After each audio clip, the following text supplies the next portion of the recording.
পঢ়াজনে কৰিছে শ্ৰৱণ কৰা সকলে একান্ত মনে শুনিব লাগে। কোনোবাই পাঠ কৰিছে, কোনোবাই যদি কথা পাতি থাকে, গামোচা খাই থাকে, চাহ পানী খাই থাকে, তেওঁ নিজৰো পুণ্যটো নাইকিয়া হয় আৰু আমাকো তেওঁ আমনি কৰে। সেইটোকে কৈছে লোকৰ যিটো পুণ্য কৰা লোকৰ পুণ্য চৰণ কৰিব নাপায়।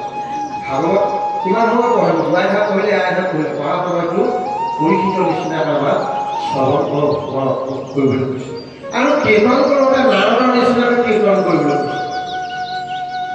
যলৈকে যাওক গোবিন্দ কৃষ্ণ নাৰায়ণ, স্বৰ্গলৈ যাওক, মৰ্ত্যলৈ যাওক, পাতাললৈ যাওক, যলৈকে যাওক ভকতজনক কীৰ্তন এনেকৈ কৈছে যে আপুনি যি কৰ্মকে কৰি থাকক, হাল বাইছে, মাটি ৰুইছে, ভাত খাইছে, শুইছে, কিবা এটা কৰ্ম কৰিছে, মুখত ঈশ্বৰৰ নাম এষাৰ উচ্চাৰণ কৰিবলৈ কৈছে। আজি আমি চৰু চাউলৰ মুঠি দিছোঁ, ঈশ্বৰৰ নাম এষাৰ লৈ দিছোঁ। আমি কোনে মানে খেতি কৰিছোঁ, বুজটো লৈছোঁ, প্ৰথম ঈশ্বৰৰ নাম এষাৰ লৈহে লৈছোঁ। নহ'লে মই চবকে কৈছোঁ যি কৰ্মকে কৰক ঈশ্বৰৰ নাম এষাৰ যোগেদিহে কৰ্ম কৰিবলৈ কৈছে। সেয়া হ'ল কীৰ্তন, সেয়া হ'ল নাৰদৰ ভক্তি। হনুমন্তী নাৰদালী ভক্তিৰ হনুমন্তী কাষ্টা, তাৰমানে ভক্তি কৰোঁতে নাৰদৰ নিচিনাকৈ কৰিবলৈ কৈছে। যি কৰ্ম কৰক ঈশ্বৰৰ নাম এষাৰ লৈ কৰক, সেইটো হ'ল নাৰদৰ ভক্তি। অৰ্চন কোনে কৰিছে? গজেন্দ্ৰই এই ভৱসংসাৰখনত তেওঁ মনমত্ত হৈ ঘূৰি ফুৰি লাষ্টত যেতিয়া গাহৰ মুখত তেওঁ পৰাজয় হ'ল, লাষ্টত ভাবিলে যে মই যাক নিজক লৈ অহংকাৰ কৰিছিলোঁ, কিন্তু মোতকৈ ওপৰত এজন আছে, এজন কোন? যাৰৰ ভয়ে চন্দ্ৰ সূৰ্য ভগৱান সংসাৰ বোলে, যাৰ আজ্ঞাত এই চন্দ্ৰ সূৰ্য বায়ু বৰুণ ৩৩ কোটি দেৱতাই যাৰ আজ্ঞাত চলি আছে, নিজ নিজ কৰ্ম চলাই আছে, সেইজন কোন? সেইজনে হ'ল পৰমেশ্বৰ সচ্চিদানন্দ ভগৱন্ত।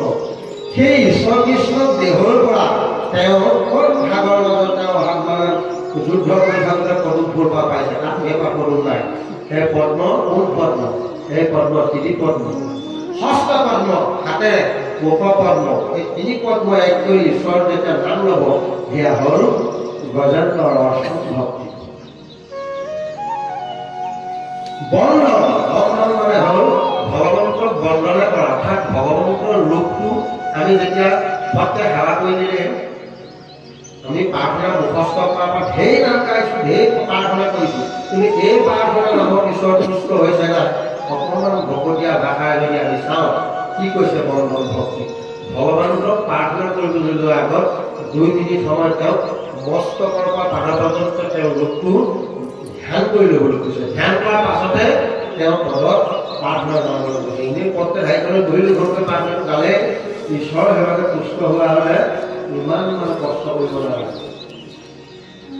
ঈশ্বৰক প্ৰাৰ্থনা কৰিব সময়ত তেওঁৰ ৰূপটো মনত আগত ধ্যানটো আনি ল'ব লাগিব। আনি লোৱাৰ পাছত অপুৰে বন্ধন ভক্তি বলত অপুৰে পাইছিলে। তেওঁৰ লক্ষ্যটো দেখিলে কৃষ্ণ, পানী তলত বুৰ মাৰি দেখিলে কৃষ্ণ, অৰ্থাৎ তেওঁ ধ্যানস্থ যোগেদি কৃষ্ণ বন্ধন ভক্তি পাইছে। দাস্য ভক্তিটো উদ্ধৱে ভগৱন্তৰ অন্য ভগৱন্তৰ প্ৰিয় স্থান, পাকঘৰ, চোৱাঘৰ, ভৰি উঠা চবৰকে আলহী এজন আহিলে সোমাবলৈ নিদিয়ে। আমাৰ এদিনীয়া মানুহ এজন আলহী এজন মানুহৰ ঘৰৰ ঘৰত তেওঁ প্ৰথম আলহীজন ক'ত কৰিব? প্ৰথম বাৰটাত গৈ দি হয়, তেওঁ গৈ ৰুমত মানে প্ৰথম আলহী অতিথি বহাৰ ৰুমতে দিব, তাতকৈ ভিতৰলৈ যাব নিদিয়ে। বৰ থাকিবলগীয়া হ'লে লাহেকৈ বিশ্বকে অকণমান ভিতৰলৈ দিব, নিয়াৰ পাছতহে লাষ্টতহে কিন্তু ভাগচৰটো টকি কেতিয়াও নিদিয়ে। আৰু সেয়া হ'ল ৰহস্য স্থান।